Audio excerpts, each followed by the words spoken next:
En vez de esta semipermeabilidad nos podemos encontrar con que, por ejemplo, la contaminación o el estrés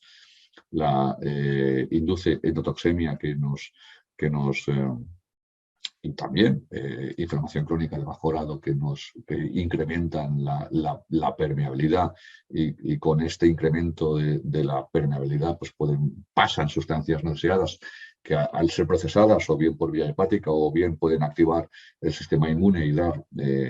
y activar las vías de respuesta TH1, TH2, TH17. Por tanto, ahí comienza todo. Esto ocasiona que ciertos factores determinantes como sobrecrecimiento bacteriano, parasitosis, alteración de la motilidad intestinal, infiltración linfocitaria, promoción de respuesta proinflamatoria, daño en las zonas de unión, sean el justificante de las conocidas como enfermedades crónicas no transmisibles, cardiovasculares, oncológicas, autoinmunes, metabólicas. Para poner en contexto y para introducir lo que quiero abordar en esta ponencia es el concepto de transición epidemiológica. Y es que, dejando aparte la enfermedad de COVID, podemos afirmar que hemos resuelto las grandes enfermedades infecciosas a la vez que se están incrementando de forma muy importante aquellas enfermedades no transmisibles. Podemos verlo mejor en este cuadro y es que la morbimortalidad se incrementa de forma muy importante en un conjunto de enfermedades cardiovasculares, oncológicas, metabólicas, autoinmunes, que en conjunto se denominan enfermedades crónicas no transmisibles, que ocupan pues, prácticamente el 50% de la mortalidad mundial, mientras, como comento, hemos resuelto afortunadamente las patologías o las grandes patologías de origen infeccioso. Posiblemente el factor el factor fisiopatológico que esté detrás de estas patologías sea lo que conocemos con la inflamación crónica de bajo grado, que no hemos de confundir con la inflamación aguda como proceso evolutivamente favorable para poder resolver una infección. Sin embargo, lo que la prestigiosa revista Time en su portada del año 2004 catalogó como la inflamación celular, el enemigo silencioso, conocido también con el nombre de lipoinflamación por cursar inicialmente con una hipertrofia del tejido adiposo mediante un mecanismo fisiopatológico bastante bien conocido. Sin embargo, el concepto de metainflamación sea más adecuado, habida cuenta de que no otorgamos la culpa a la obesidad, sino que lo hacemos sobre el denominado síndrome metabólico. Pues bien, si la justificación de la ponencia es que la inflamación crónica de bajo grado es el paraguas bajo el cual se sustentan las enfermedades crónicas no transmisibles, vamos a ver en la ponencia, vamos a colocar en el puzzle cómo puede contribuir a todo ello las disfunciones del sistema digestivo. Comenzaremos diciendo una máxima que ya los médicos naturistas de antaño comentaban, de que toda la salud comienza en el intestino. Recordar que el intestino tiene una importante y conocida función de absorción, de eliminación, una función metabólica, una importantísima función inmunitaria. No podemos olvidar que una gran cantidad de nuestro sistema inmunitario se concentra por debajo de la mucosa, como ahora veremos, y también tiene una función neuroendocrina. Ejemplo de ello pues puede ser lo que conocemos como el segundo cerebro,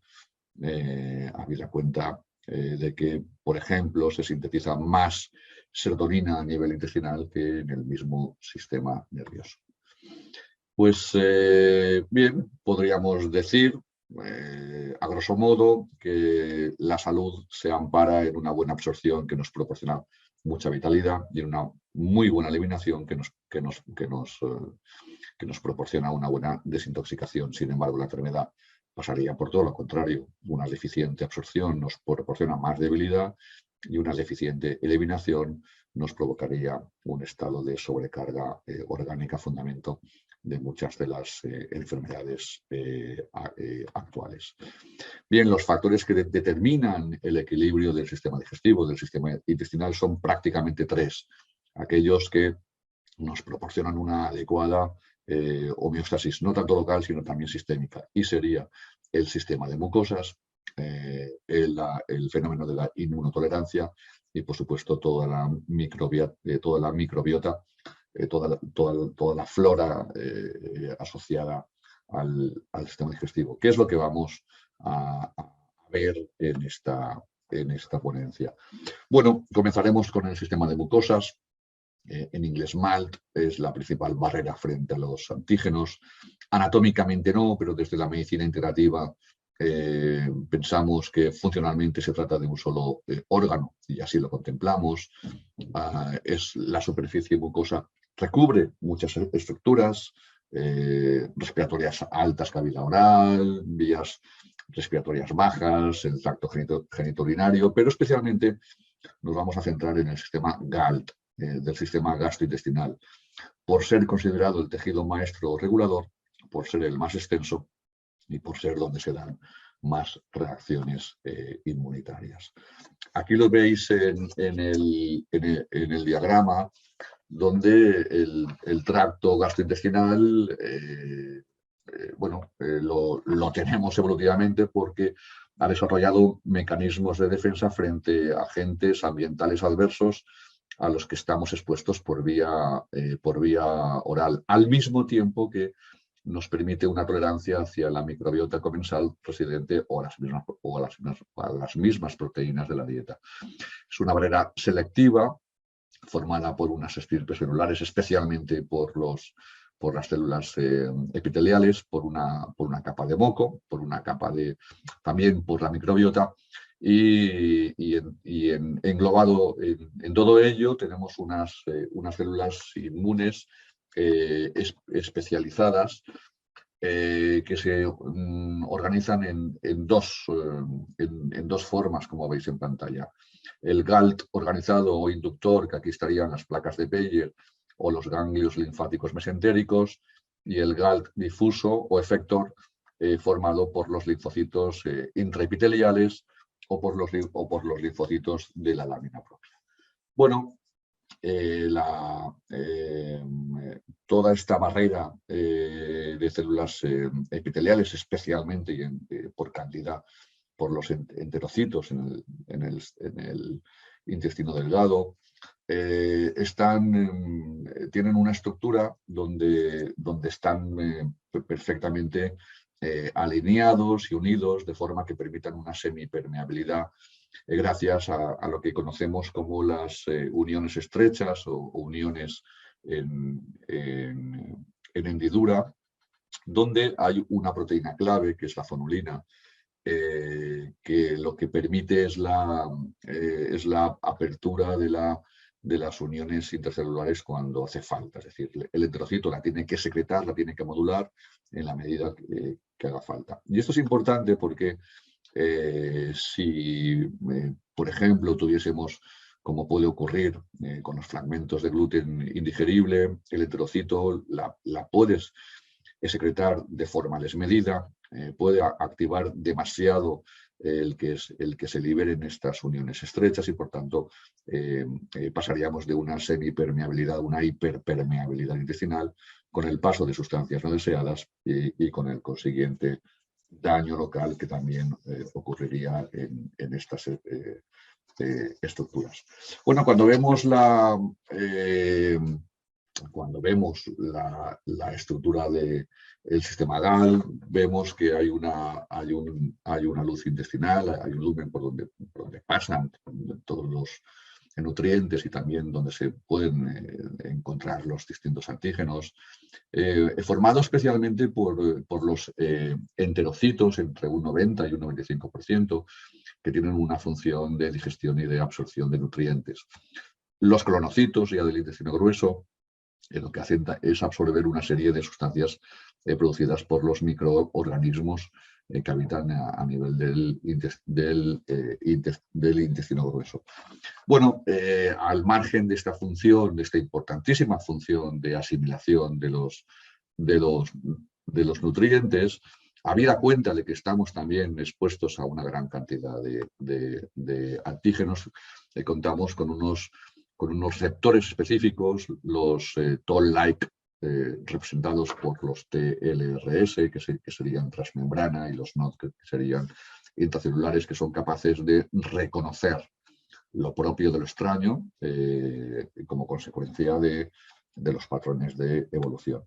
Bueno, buscando otras estirpes celulares, nos encontramos con las células caliliformes o las células de Glovet, que se encargan de formar moco, capa simple, intestino delgado, capa doble, intestino grueso. El moco que tiene dos misiones principales: lubricar y proteger la capa epitelial. El moco está formado especialmente, además de por agua, por mucina, siendo la MUC2 la más importante. Tenemos también células enteroendocrinas, tenemos células dendríticas que tienen un papel fundamental en la respuesta inmunes por su papel en la presentación del antígeno para capturar, para procesar y para presentar estos antígenos a los linfocitos T. Tenemos los linfocitos interepiteliales, tenemos las células de Paneth, capaces de secretar el isocima, por ejemplo, frente a aquellas bacterias de tipo gram negativo, o las alfa-defensinas o las beta-defensinas, cuando las bacterias son de tipo gram positivos, o la fosfolipasa A2 secretora, por ejemplo, cuando hablamos de una salmonela o una listeria. Y tenemos también las células plasmáticas de la lámina propia, que son capaces de secretar las inmunoglobulinas tipo A, que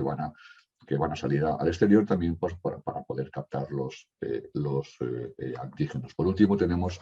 las células M, que son células epiteliales especializadas en la captación de los antígenos luminales, que no procesan el antígeno, pero que sin embargo son capaces de presentarlo especialmente a las células dendríticas y de ahí a las placas de Peyer, en fin,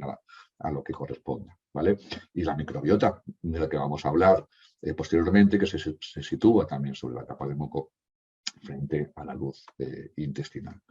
Pues bien, las vías de entrada de las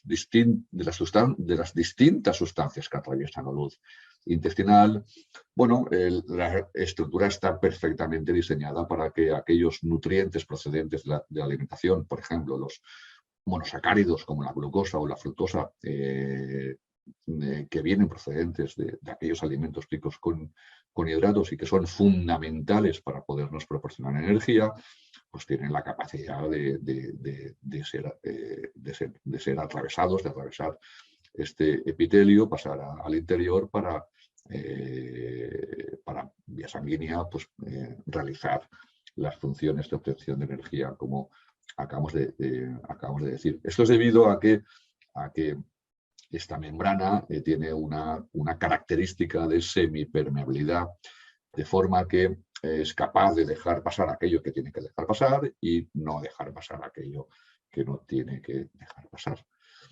Bien, pero también nos podemos encontrar con los distintos antígenos en forma de toxinas, alérgenos alimentarios, antibióticos, patógenos, que también podrían atravesar mediante una vía paracelular o transcelular, o a través de las células M, o también a través de captadas por las células dendríticas. Y como os comento, estos antígenos, estos elementos no deseados,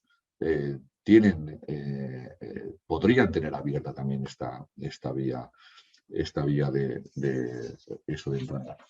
Por eso, la importantísima función que tiene el sistema de mucosas frente a la homeostasis con el medio ambiente, ya que cuando una sustancia no deseada tiene la capacidad de entrar por las vías que hemos comentado anteriormente. Bueno, aquí tenemos todo un sistema de poder de decisión de aquello que debe de pasar y aquello que no debe de pasar. Para ello contamos con una especie de cuadro de mando, metafóricamente, simbólicamente, donde bueno, todo el sistema inmune asociado por debajo de mucosa es el que toma la gran decisión, pero especialmente hay unos linfocitos vírgenes que se denominan linfocitos TNAIF como principales efectores del factor de la respuesta inmunitaria. Bien, cuando un determinado antígeno logra atravesar la mucosa, todo este sistema entramado inmunitario tiene la capacidad de detectar evolutivamente, discriminar si es adecuado o no es adecuado, si es propio, si es extraño y, como os comento, especialmente por el linfocito TNAIF. Y entonces pueden ocurrir varias cosas en el poder de decisión. Puede ser que se active la vía TH1 o TH2. La vía TH1 se activa especialmente cuando hay parásitos, bacterias intracelulares o cuando hay virus, mediante la secreción de aquellas citoquinas proinflamatorias que, como el nombre indica, nos van a proporcionar inflamación, ¿vale? La vía TH2, que se activaría si lo que pretende entrar son parásitos extracelulares, o también activarías eminentemente una vía humoral, o recientemente pues hemos descubierto que también aquellas bacterias extracelulares o los fenómenos de autoinmunidad lo que hacen es activar la vía TH17. Pero la otra gran decisión es que si se entiende que lo que entra es adecuado, que lo reconoce como propio, se activa la vía de los linfocitos T reguladores a través del gen FOXP3, que activa la proteína traducida por el gen, que va a activar una serie de citoquinas antiinflamatorias que lo que van a hacer es una acción más que de inmunosupresión, de inmunomodulación. Por eso, cuando todo está bien, cuando la microbiota comensal es la adecuada, cuando los receptores transmembrana no reconocen al extraño, el linfocito virgen va a activar la vía reguladora mediante la secreción de estas citoquinas inmunomoduladoras, dando lo que conocemos como la tolerancia inmunitaria. Todo está bien y, por tanto, todo está en calma y no tenemos ningún tipo de problema. Bien, lo que vamos a tener en definitiva, lo que tenemos que lidiar en el día a día es un equilibrio entre lo que sería una respuesta adecuada TH reguladora, donde nos encontraríamos con una circunstancia de homeostasis de mucosa, en una circunstancia de tolerancia inmunitaria, a una circunstancia donde se pueda activar, donde se pueda perpetuar una vía TH1, TH2 o TH17. En este caso tendríamos una inflamación de mucosa, tanto local como posteriormente sistémica, y un fenómeno de sensibilización inmunitaria. Bueno, muy importante este fenómeno, la rigidez de una respuesta TH1, TH2, TH17, en contraposición a una respuesta de las T reguladoras, bueno, nos va a ocasionar una perpetuidad proinflamatoria que nos va a conducir, en última instancia, también nos puede conducir a una inflamación local como también a una inflamación sistémica. Por eso, la importancia que tiene, y además últimamente, la importancia que le estamos otorgando a las T reguladoras, ya que permiten la armonía del sistema inmunitario y la resolución del proceso inflamatorio. De hecho, en las patologías inflamatorias se está intentando también pues, actuar a nivel de farmacoterapia. Fijaros cómo el objetivo del GAL siempre es la resolución. Cuando entra cualquier tipo de patógeno, en función del tipo de patógeno, como acabamos de ver, puede activar una respuesta de TH1, TH2 o TH17, pero esto siempre se hace, claro, para poder gestionar, para poder resolver esta infección. Las T reguladoras están esperando a poder actuar. Bien, en el momento con que nuestro sistema inmune es capaz de rematar, ¿no?, de poder atacar a estos patógenos y hay un aclaramiento del mismo, a la vez se produce una expansión de las T reguladoras, porque, como comento, el objetivo final es la resolución del proceso que pasaría por la apoptosis de estos linfocitos de tipo proinflamatorio, a la vez que se expanden las T reguladoras que toman el control del mando y, por tanto, permiten resolver el proceso. Todo esto es lo adecuado, pero puede ocurrir que no haya una solución como lo que ocurre, por ejemplo, en la enfermedad de Crohn, donde, fijaros, donde el estímulo continuo por las bacterias de la flora intestinal, sea por el motivo que sea, nos hace perpetuar esta respuesta TH1, TH2, a la vez de que no permite la expansión de las T reguladoras, y esto lleva consigo el conocido fenómeno proinflamatorio que cursa en la inflamación de Crohn. Y de ahí que la farmacoterapia actual se centre también en buscar aquellos anticuerpos que sean capaces de modular de alguna manera tanto la respuesta TH1, TH2, de minimizarla y de optimizar la respuesta T reguladora.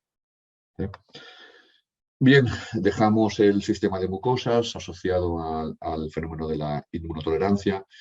y ahora nos vamos a centrar en la microbiota. Bueno, aquí ya tanto Marta como Marc pues posiblemente hablen y tienen muchísimo conocimiento. Esi también es muy conocido, ¿no?, por la multitud de formaciones que dan en cuanto a la microbiota. Poco puedo aportar, únicamente hacer un resumen pero con el objeto de focalizarlo a aspectos de inflamación. El resumen, pues más o menos que nos diría de que tenemos una microbiota protectora, por una parte, formada especialmente por bacterias del género el Lactobacillus bifidobacterium en el colon y bacteroides, que tienen los lactobacillus, por ejemplo, lo que hacen es acidificar el lumen, bajar el pH y también controlar que no se pasen de la raya las especies patógenas. Por otra parte, los bacteroides aportan una importante fuente de energía. Hay una microbiota inmunomoduladora muy importante, como luego veremos después, especialmente por E. coli y por los enterococos, que entrenan a todo el sistema inmune, tanto el difuso, como podemos ver con los linfocitos intraepiteliales, como también a nivel de las placas de Peyer. Es decir, nos entrena para que todo esté en perfecto orden. Tenemos también una microbiota muconutritiva y sacarolítica primaria, comenzando con esta última, con las especies conocidas de Ruminococos, Bromi y las bifidobacterias, que lo que hacen es que coger la fibra de un alimento, por ejemplo, simbolizada aquí con el tomate, y en su metabolización lo que se producen son, por una parte, oligosacáridos y por otra parte, ácido acético y ácido láctico, que lo que van a hacer es aportar este pH ácido que nos hace falta en la luz intestinal. Los oligosacáridos también son muy importantes, como la veremos. Por otra parte, tenemos la microbiota muconutritiva, dos bacterias muy importantes. La Akkermansia mucinífila, que hace nombre a que lo que hace es degradar la capa del moco, lo que hace es degradar, es metabolizarla para producir, por una parte, ácido acético, que va a contribuir hacia la acidificación del pH, y por otra parte, oligosacáridos. Estos oligosacáridos son la materia prima por la que la otra bacteria muconutritiva, la Faecalobacterium brownici, lo que hace es metabolizar estos oligosacáridos. El ácido acético acidifica el pH y lo que hace es formar una sustancia sumamente importante, especialmente en el manejo que hacemos de ella como una herramienta muy importante para la medicina integrativa. Tiene varias funciones. Por una parte, alimentaría lo que es el epitelio. ¿Vale? Por una parte, también contribuye a acidificar el lumen, tiene un efecto trófico sobre el epitelio intestinal, disminuye la permeabilidad y también permite un óptimo desarrollo del sistema inmunitario, pero también, como veis en pantalla, tiene una importantísima función en la acción antiinflamatoria. Es decir, los ácidos grasos de cadena corta, como pueda ser el butirato, que además disponemos de ellos en forma de complemento, son tremendamente importantes a la hora de optimizar los linfocitos T reguladores, la respuesta T reguladora, y modular que no haya para ir hacia la baja en el factor de transcripción en NF-kappa beta y también del factor de necrosis tumoral alfa, especies claramente proinflamatorias. Bien, ¿cuál es la situación de equilibrio, la situación ideal de la mucosa intestinal? Pues sería esta, sería la que tenemos un sistema de mucosas en óptimo estado, con las uniones perfectamente establecidas, donde únicamente debido a su semipermeabilidad permite el paso selectivo de ciertos nutrientes, como por ejemplo hemos visto antes en el caso de los monosacáridos. Y tenemos también el sistema de mucosas perfectamente regulado, establecido, porque hay esta semipermeabilidad. Os dais cuenta de que no hay una hiperpermeabilidad que nos permita el mando de las T reguladoras mediante el fenómeno de la tolerancia inmunitaria. Y por otra parte, tenemos la microbiota que con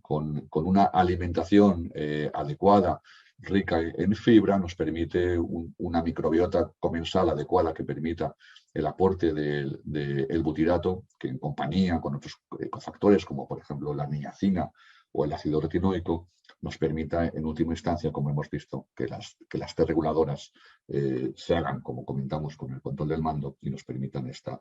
tolerancia inmunitaria. Bueno, esto es lo ideal, pero lamentablemente nos encontramos con una serie de circunstancias que nos desvirtúan,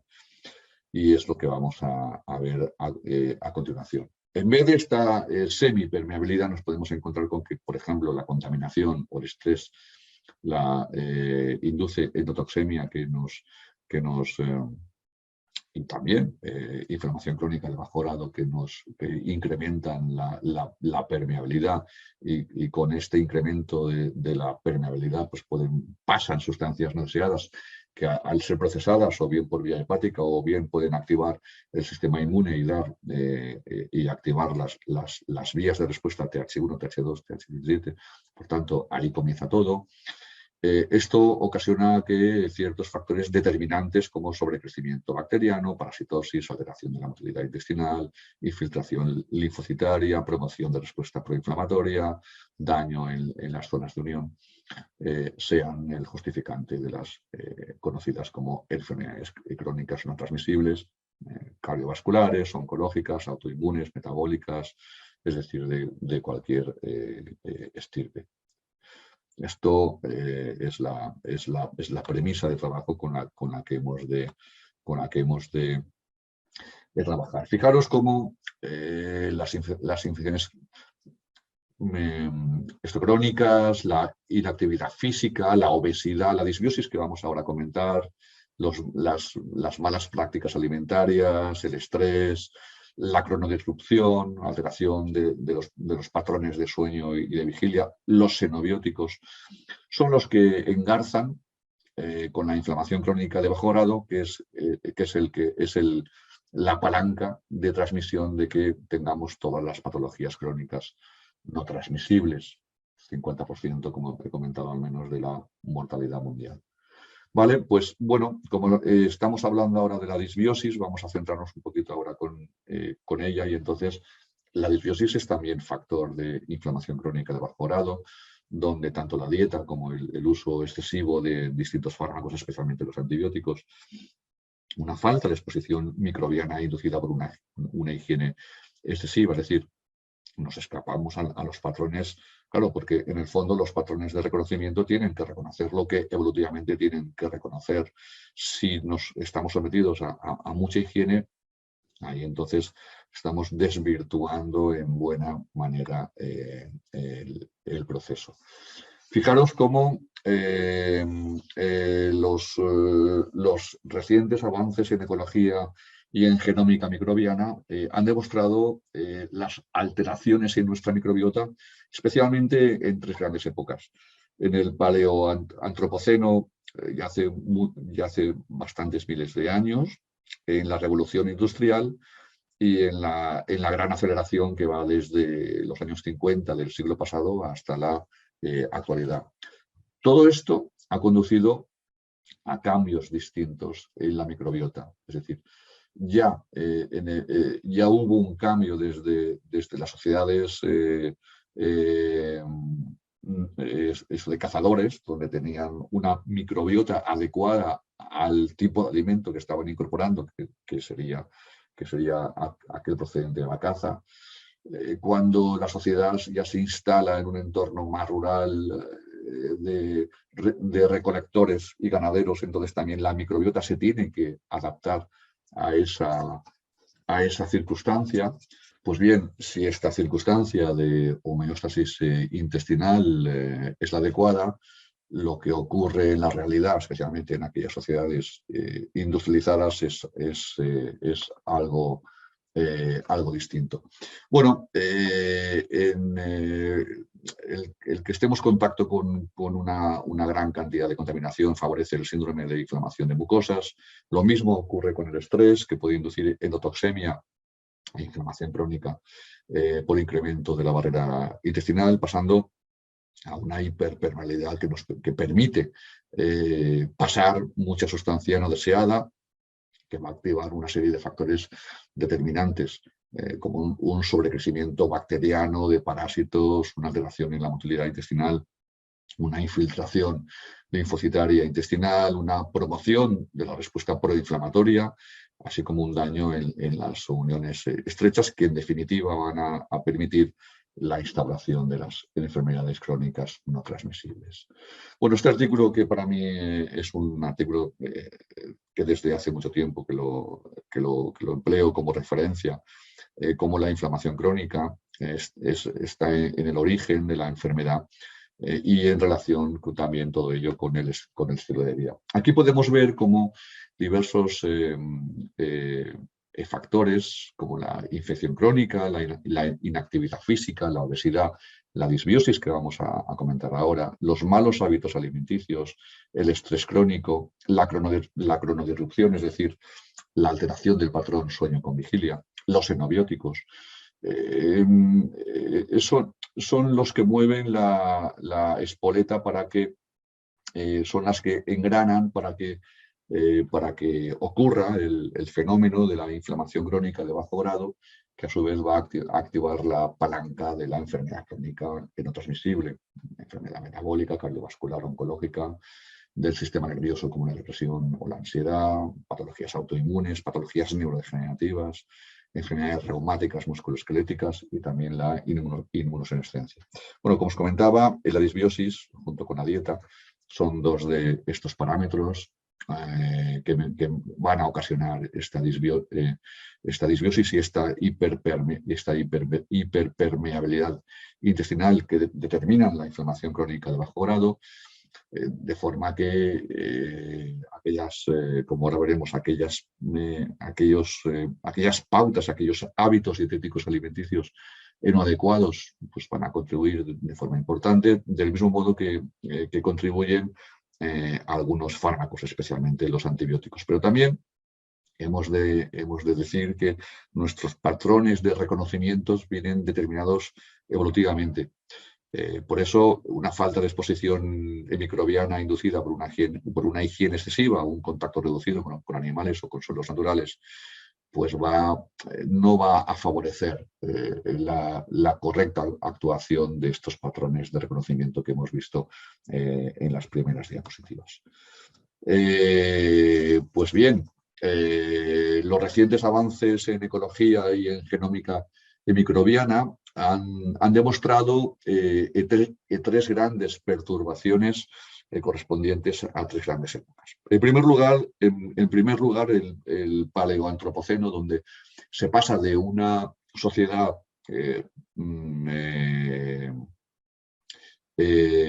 cazadora, donde tiene una microbiota, donde el hombre de la época tenía una microbiota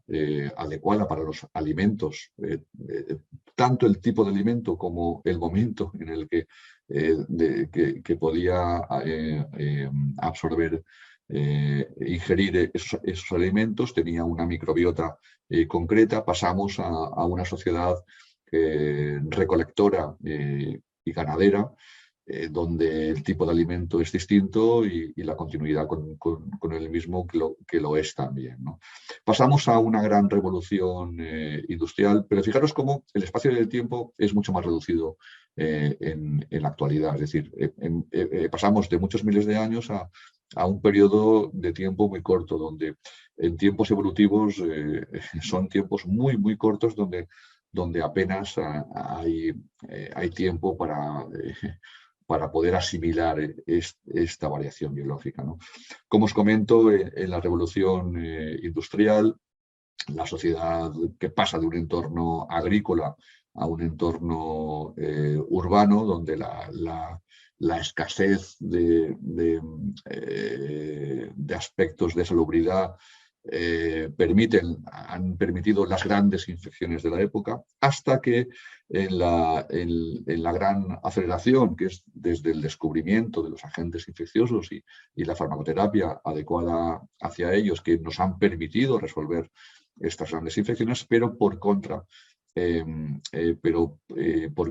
es una condición que altera la microbiota y que ha sido el tercer cambio que nos ha conducido hacia lo que conocemos como hacia la gran incidencia de las enfermedades crónicas no transmisibles, ¿no? Hay muchos factores, como el uso de antibióticos, la inactividad física, los sistemas de pasteurización, tratamiento de las comidas, el uso de las fórmulas infantiles, pero nos vamos a centrar en dos de ellas, ¿no? En los hábitos dietéticos y en el abuso de los antibióticos, como dos factores importantes que han permitido la desregulación de la microbiota. Bueno, en relación a los aspectos de la industrialización, este artículo publicado en la revista Science, también muy interesante, donde se puede apreciar que la industrialización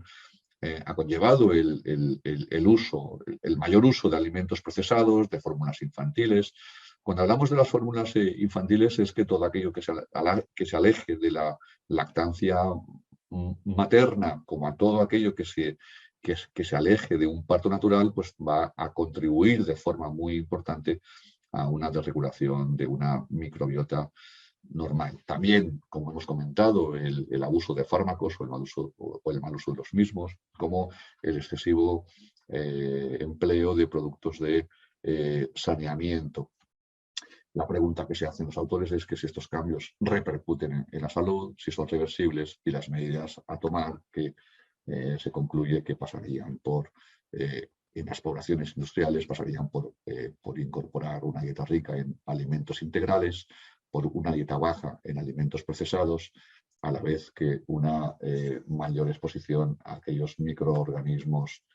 no patógenos. Fijaros como aquí podemos ver como los hábitos alimenticios incorrectos, especialmente con todos aquellos que nos están llevando a un abuso de los hidratos de carbono de elevado índice glucémico. Lo mismo ocurre con aquella proteína que no sea de calidad, y lo mismo ocurre con aquellas grasas que se han alterado y se alejan de los aceites vegetales de antaño. El procesado del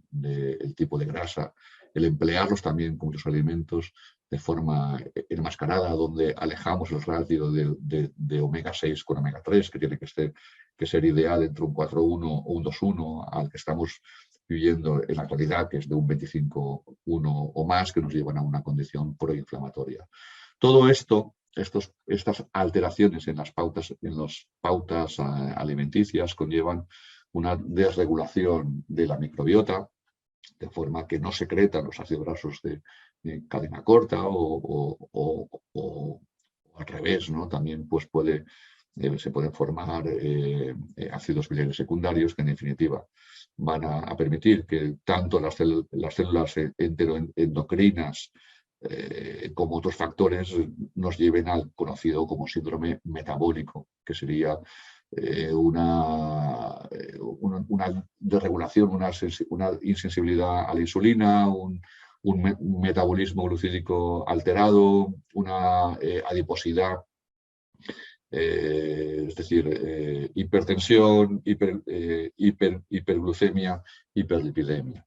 también con una alteración del endotelio. Fijaros cómo hay muchos artículos que vinculan la inflamación crónica de bajo grado con el síndrome metabólico que acabamos de describir, y como también la microbiota enlaza con la inflamación crónica de bajo grado y con el síndrome metabólico. Es decir, que está todo perfectamente definido y establecido en revistas de impacto. Y fijaros cómo también el número de muertes por factor de riesgo, datos del año 2017, como los principales factores de riesgo tienen mucho que ver con el síndrome metabólico, que a su vez deriva de una desregulación de la microbiota, que a su vez deriva también de unos malos hábitos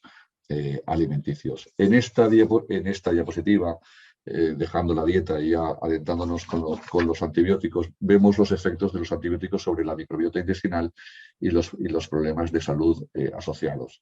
Se muestran las principales consecuencias biológicas de las disbiosis inducidas por antibióticos y las posibles enfermedades que pueden derivarse de ellas. Los autores únicamente hacen referencia a aquellos artículos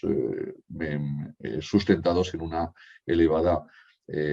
evidencia. Los mecanismos involucrados se muestran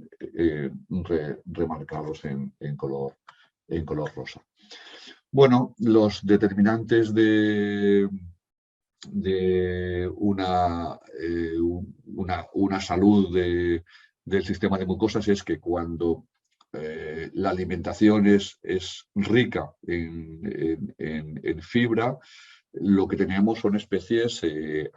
anaerobias estrictas que conviven con otros sin ningún tipo de problema, de forma comedida, porque además, debido a su condición metabólica, no pueden entrar en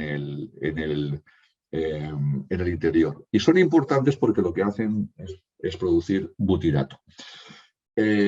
Como hemos comentado anteriormente,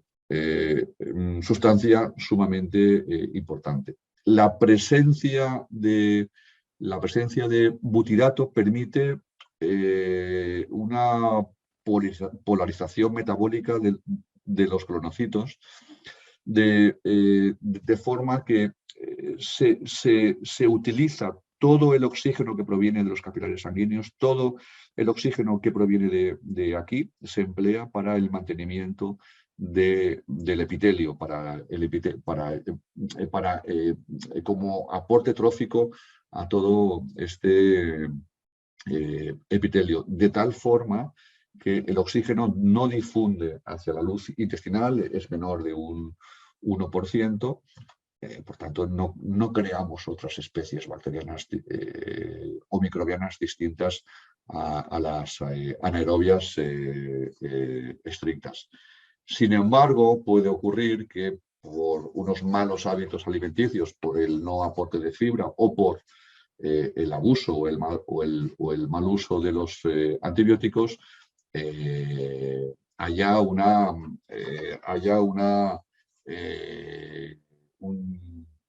un cambio metabólico importante. Aquí lo que ocurre es que tenemos pocas especies bacterianas productoras de butirato y por tanto tenemos que echar mano de la glucosa para la obtención de energía. Pero claro, echar mano de aquí a través del paso de la glucosa al lactato para obtener la energía, esto no nos permite utilizar todo el oxígeno disponible para este mantenimiento trófico, y lo que ocurre es que el oxígeno parte de él puede emigrar, como vemos en la pantalla, ¿no? El grado de difusión del oxígeno, en vez de ser inferior al 0,1% o al 1%, es superior, y por tanto hay un cambio metabólico donde aquí se puede producir un sobrecrecimiento de bacterias sensibles al oxígeno, donde pasamos a este reordenamiento metabólico de forma que se forman especies anaeróbicas facultativas. Esto al final concluye con que la disbiosis es una ruptura del balance simbiótico entre la microbiota y el ambiente. ¿Cómo una alimentación no rica en fibra o unas pautas de un mal uso de antibióticos pues puede contribuir a este reordenamiento metabólico que en definitiva va a conducir a un problema de disbiosis? Pues bien, ejemplo de ello, para que tengamos un ejemplo práctico, pues vemos que es lo que ocurre. Este estudio está hecho con pacientes con obesidad y con diabetes tipo 2, que tienen más células tolerantes al oxígeno que producen, por ejemplo, esto sulfídrico, ¿no? A la izquierda, la perturbación en forma de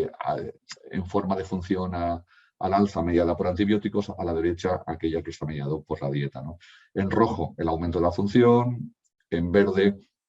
la disminución de la función, y en amarillo los posibles impulsores de la inflamación. Aquí lo que se ve es que en pacientes obesos o en pacientes con diabetes tipo 2 se va perdiendo lo que es la esencia de la microbiota, donde hay una alteración metabólica que en definitiva va a conducir a una inflamación crónica de bajo grado. Bien, el artículo publicado en Science que antes os comentaba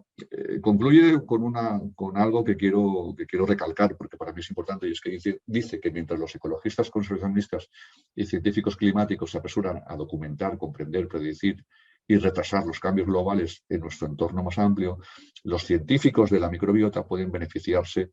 al utilizar enfoques análogos a los anteriores para estudiar y proteger nuestros ecosistemas microbianos íntimos. Concluye diciendo que la alteración de la microbiota y la consiguiente pérdida de ciertos atributos funcionales podrían dar lugar a que las comunidades microbianas de las personas que viven en sociedades industrializadas no sean óptimas para la salud humana. Fijaros cómo en el diagrama todo bajo el paraguas de una correcta microbiota. Si la inflamación, la casilla de la inflamación está perfectamente conformada en esta modulación de la inflamación, en una alteración de la microbiota, la inflamación destaca, se activa, se perpetúa. Y como hemos visto, eso va a ser el principal mecanismo de la enfermedad actual. Por tanto, si en un estado normal e ideal de eubiosis las uniones están perfectas y nos reporta una homeostasis inmunitaria, en un concepto de disbiosis, como acabamos de ver, se van a activar todos estos mecanismos proinflamatorios a través de sus principales mediadoras, a través de sus principales mediadores y células implicadas, que va a conducir a una inflamación crónica, tanto local como sistémica. Por tanto, mucho ojo a los fenómenos de disbiosis y de hiperpermeabilidad intestinal. Concluyo, por tanto, en la ponencia con lo que entiendo que es más importante, y es que una desregulación intestinal a través de sus tres pilares básicos, como es la microbiota, el sistema de mucosas y los fenómenos de inmunotolerancia, van a conducir, como veis aquí en los distintos artículos, a una inflamación local y a una inflamación crónica de bajo grado, que va a ser el que active la espoleta de la enfermedad crónica de bajo grado. Esta aproximación teórica totalmente evidenciada y que debe de ser contemplada por los sistemas médicos actuales, pues hace que tenemos que ir con mucho cuidado, porque un fenómeno de disbiosis y de hiperpermeabilidad intestinal que altere la inmunotolerancia va a ser el desencadenante de las principales enfermedades que nos asolan en la actualidad. Por tanto, el enfoque clínico que hemos de establecer con ellos, al margen de la farmacoterapia actual o aquellas medidas que contemple la medicina convencional, no podemos dejar de destacar la importancia tremenda que tiene para este tipo de patologías las herramientas que proceden de la medicina integrativa. Por tanto, hoy por hoy yo creo que se hace imprescindible, indispensable, que ante una enfermedad crónica de bajo grado, una patología oncológica o una patología autoinmune, tener en cuenta todos estos nexos y todas estas relaciones y establecer unos buenos hábitos alimenticios, como comentarán nuestras compañeras, ¿no? Una buena inmunomodulación, una buena acción antimicrobiana. Tenemos que establecer mediante analíticas, como nos comentará Marisa también, mediante pruebas analíticas, diagnósticas, de ver cómo tengo todo el sistema, ¿no? Qué tipo de especies patógenas tengo en mi intestino y, por tanto, qué herramientas tengo para poder actuar frente a ellas, ¿no? Tenemos que sellar y tenemos que restaurar todo el sistema de mucosas. Aquí contamos con activos tan importantes como la glutamina o como los hongos micinales, o como con aquellos complementos alimenticios que sean capaces también de reestructurar la mucosa. Y por último, tenemos también que conocer cuáles, como hemos comentado, ¿no? Los fenómenos de disbiosis, conocer los patógenos, y después tenemos que establecer, ¿no? en la secuencia temporal, regenerar todo lo que es la microbiota, aportando a aquellos microorganismos comensales que nos puedan volver a permitir una homeostasis ideal del sistema digestivo. También podemos actuar a nivel sintomático, y aquí pues también la fitoterapia, la aromaterapia es muy importante, al margen de la potente farmacoterapia actual. Bueno, pues espero que toda esta información os haya sido de utilidad para vuestro conocimiento o para vuestra práctica clínica diaria, y espero veros pronto en cualquiera de los cursos en los que estamos desde la Escuela Superior de la Escuela de Salud Integrativa. Muchísimas gracias a todos.